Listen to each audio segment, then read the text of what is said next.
nos aproximamos al estudio del capítulo 10 y 11 de Romanos, debemos de tomar en cuenta lo mismo que en la lección de escuela sabática se ha ido estudiando en las lecciones anteriores. El contexto histórico en el que fue escrita esta carta, esta epístola del apóstol Pablo, es relevante para que nosotros podamos entender qué es exactamente de lo que el apóstol Pablo está hablando a los romanos y a través de los siglos a la iglesia presente. En el tiempo antiguo, el apóstol Pablo tenía que estar lidiando con una circunstancia particular en sus iglesias locales que él iba fundando y visitando. Había una compleja lucha entre los cristianos que provenían del judaísmo con los cristianos que provenían del mundo gentil o que no habían sido judíos previamente, contra los judíos como tales en su tiempo y esfera. Estos grupos, los grupos judíos de extracción judía, pretendían imponer a los nuevos grupos cristianos gentiles una serie de reglas y de imposiciones que tenían que ver con su pasado religioso. Esas reglas no todas tenían que ver desde una perspectiva bíblica correcta en el tiempo de Jesús, y Jesús los criticó y atacó directa y frontalmente este tipo de cosas. Lo mismo hizo el apóstol Pablo. Si nosotros no entendemos esta circunstancia, podemos cometer el error que a lo largo de siglos se ha cometido al debatir estos dos textos de la epístola de Romanos, el capítulo 10 y el capítulo 11, y llegar a conclusiones que nada tienen que ver con lo que el apóstol tenía en su mente cuando estaba escribiendo estas cartas. Así pues, vamos a entrar al capítulo con el texto de memoria, Romanos 11:1. Digo pues, ¿ha desechado Dios a su pueblo? En ninguna manera, porque también yo soy israelita de la descendencia de Abraham, de la tribu de Benjamín. Romanos 11:1. En este texto el apóstol Pablo declara: los judíos no han sido rechazados en masa o como pueblo del plan de la salvación. Y entonces aquí tenemos que distinguir entre dos temas. Uno es el plan de la salvación y otro es el rol que Dios nos ha dado como iglesia a jugar dentro de ese plan para alcanzar a las personas que requieren conocer de la salvación que es en Cristo Jesús.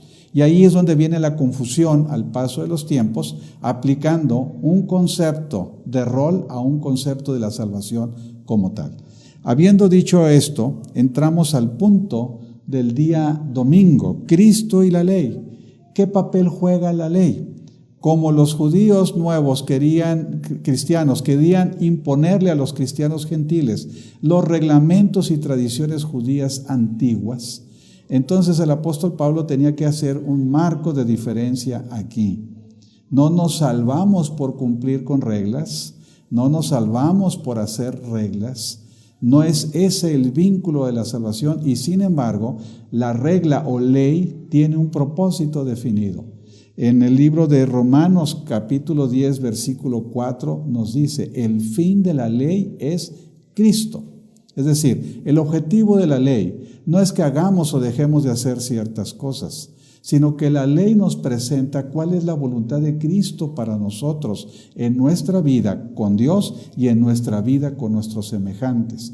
Y eso es exactamente lo que el decálogo es, una transformación o una traducción de la voluntad de Dios a nuestra esfera presente, a nuestra realidad horizontal en la cual usted y yo nos desenvolvemos, y nos permite ver que Dios espera de nosotros ciertos mínimos de conducta que nos permita tener una buena convivencia con Dios y con las personas, y que la violación de esos códigos de conducta constituyen lo que la Biblia llama pecado, porque el pecado es infracción de la ley. Y la paga del pecado, dice la Biblia, es muerte, mas la dádiva de Dios, es decir, el regalo de Dios, es vida eterna en Cristo Jesús, Señor nuestro. Y entonces ahí le quitamos por completo el concepto de hacer cosas para poder merecer la gracia de Dios. Un error doctrinal común que viene desde la iglesia popular, desde muy al principio de los siglos de la era cristiana hasta nuestro tiempo, y que indiscutiblemente por nuestra herencia católica como tal, nosotros también venimos arrastrando. Entonces, la lección nos alerta, de acuerdo al apóstol Pablo, que la ley tiene un principio y un fin. El principio es Cristo y el fin es Cristo. El propósito es que nos muestra nuestra necesidad de Jesús, y eso anula el concepto de que nuestra forma de vivir, aparentemente perfecta o aparente mejor con relación a otros, no me es suficiente para alcanzar la justicia que Cristo me regala, me obsequia. El gran problema en estas cosas es que cuando nosotros empezamos a mirar a los demás, empezamos a mirar personas que nos agradan en términos de salvación y personas que no nos agradan.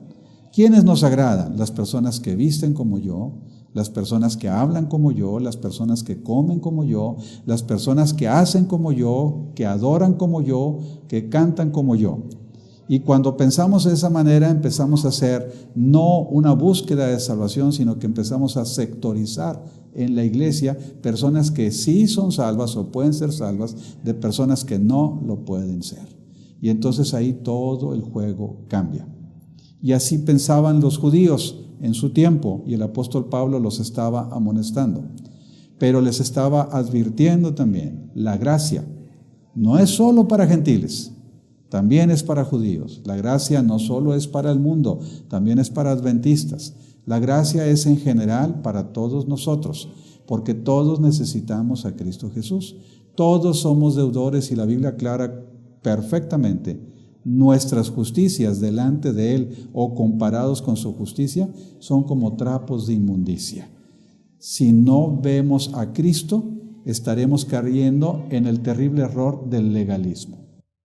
Que Dios nos bendiga.